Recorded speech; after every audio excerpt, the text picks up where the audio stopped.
Soalan yang pertama, obat batuk ada mengandungi alkohol. Apakah hukum pengambilannya untuk kesihatan? Baik. Obat batuk ni dia termasuk perkara-perkara yang tidak boleh kita capai. Itu kalau jenis minum tak boleh minum.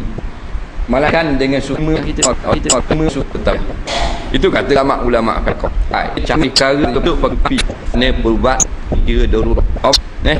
Memang ubat batuk ni dia kuat efek dia kepada batuk.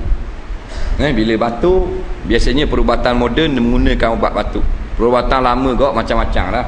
Dengan madu, payah nak cari madu. Nah, kadang-kadang dengan apa benda ni, dengan bunga-bunga apa semua, dak cari jumpa bunga dah jenis rumah flat ni. Dia planet beli ubat batuk. Maka hukumnya harus kita guna. Nampak? Tetapi ada hukum qadariha. Ya, asal tak boleh kerana ada apa benda ni dadah di dalamnya. Tetapi untuk berubat dibenarkan bi qadariha, dengan qadarnya saja. Nampak? Jadi bila salah guna tu haram. Barang samanya salah guna. Mana dos yang berlebihan.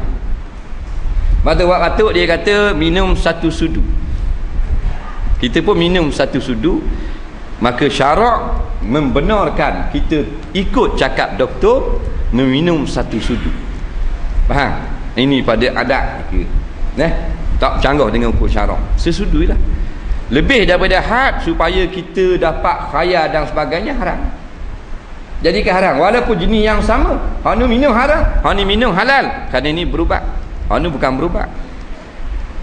Nampak? Hak ni bukan berubat, kerana cari khayal. Dia kata tak dosa kau ustaz, kita minum sesudu kau. Tahu dah mu sudu. Faham tak? Hak kata doktor ni sudu kecek, sudu teh, dia bahan senduk nasi tu. Dah oleh sebotol. Dia pun minum. Tak apa. Kaki tak kata. Matu haram, itu bukan berobat.